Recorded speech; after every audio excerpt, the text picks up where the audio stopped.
शनिवारी पिंपळाच्या झाडाला पाणी का घालावे हा प्रश्न अनेकांच्या मनात असतो. ही परंपरा फक्त अंधश्रद्धा आहे का, की यामागे काही खोल आध्यात्मिक आणि शास्त्रीय कारण दडले आहे?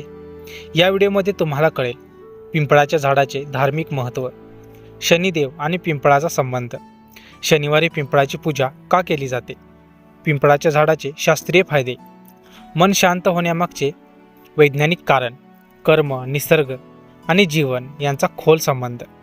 भारतीय संस्कृतीत पिंपळाला देववृक्ष मानले जाते. शनिवारी पिंपळाला पाणी घालणे म्हणजे शनिदेवाची कृपा मिळवणे आणि जीवनातील अडथळे दूर करण्याचा एक मार्ग मानला जातो. हा व्हिडिओ पूर्ण पहा आणि श्रद्धा, विज्ञान व निसर्ग यांचा सुंदर संगम अनुभव करा. श्री स्वामी समर्थ. तर नमस्कार मित्रांनो, गणेश क्रिएशन जी या आपल्या यूट्यूब चॅनलवरती मी गणेश तुम्हा सगळ्यांचे स्वागत करतो.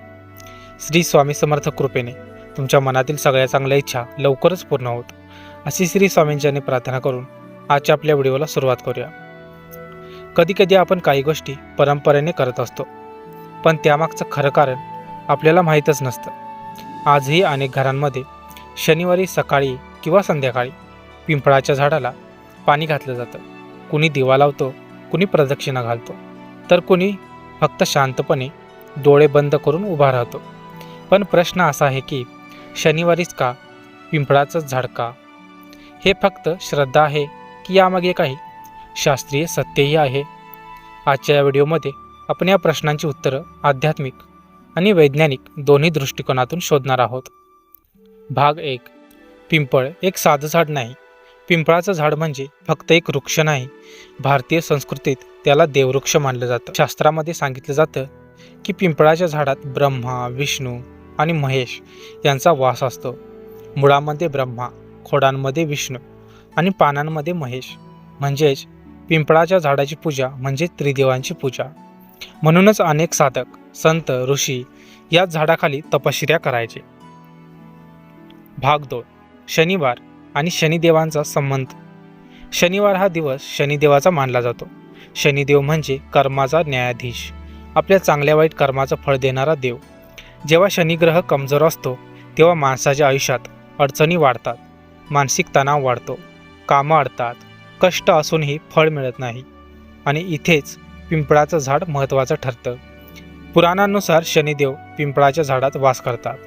म्हणून शनिवारी पिंपळाला पाणी घालणं म्हणजे शनिदेवाला शांत करणं, कर्मदोष कमी करणं, जीवनातील अडथळे दूर करणं. भाग 3. आता येऊया शास्त्रीय कारणाकडे. आता प्रश्न पडतो, हे सगळं फक्त श्रद्धा आहे का? नाही. आधुनिक विज्ञानही पिंपळाच्या झाडाचं महत्त्व मान्य करतं. पिंपळ हे एकमेव झाड आहे जे 24 तास ऑक्सिजन सोडतं, विशेषतः रात्री.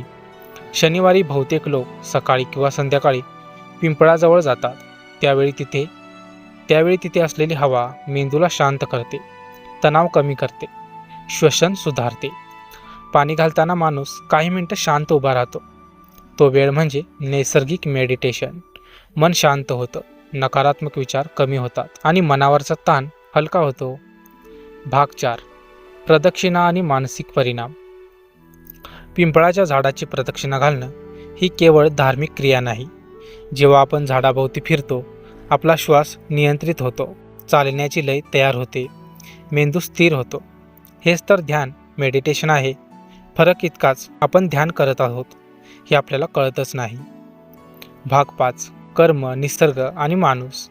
शनिदेव कर्माचे प्रतीक आहेत आणि पिंपळाचं झाड निसर्गाचं. जेव्हा माणूस निसर्गाची सेवा करतो, झाडाला पाणी देतो, नम्रतेने उभा राहतो, तेव्हा तो अप्रत्यक्षपणे म्हणतो, मी माझ्या कर्माची जबाबदारी स्वीकारतो. आणि हाच संदेश शनिदेवाला आवडतो. भाग 6. एक छोटी खरी गोष्ट. एका गावात एक गरीब शेतकरी होता. काम करूनही त्याचं नशीब साथ देत नव्हतं. कोणीतरी त्याला सांगितलं, शनिवारी फक्त श्रद्धेने पिंपळाला पाणी घाल. तो रोज काही मागत नव्हता, फक्त शांतपणे पाणी घालायचा आणि म्हणायचा, देवा मला योग्य मार्ग दाखव. काही महिन्यांनी त्याचं मन शांत झालं, निर्णय स्पष्ट झाले आणि परिस्थिती हळूहळू बदलू लागली. कारण बदल आधी मनात होतो, मग आयुष्यात उतरतो. मित्रांनो, शनिवारी पिंपळाच्या झाडाला पाणी घालणं ही फक्त अंधश्रद्धा नाही, ती आहे निसर्गाशी जोडलेली साधना, कर्माची जाणीव करून देणारी परंपरा, मन शांत करणारी प्रक्रिया. म्हणून पुढच्या शनिवारी पिंपळाजवळ जाताना फक्त मागण्या करू नका. थोडा वेळ शांत उभे राहा, स्वतःकडे पहा आणि निसर्गाचे आभार माना. कारण जिथे श्रद्धा, विज्ञान आणि निसर्ग एकत्र येतात, तिथेच खरा चमत्कार सुरू होतो. धन्यवाद. तर मित्रांनो, आजची स्टोरी तुम्हाला कशी वाटली ते कमेंटमध्ये नक्कीच सांगा. तुम्हाला जर हा व्हिडिओ आवडला असेल तर व्हिडिओला एक लाईक आणि चॅनेलला सबस्क्राईब करायला विसरू नका. भेटूया अशाच एका नवीन आणि माहितीपूर्ण व्हिडिओमध्ये. तोपर्यंत धन्यवाद.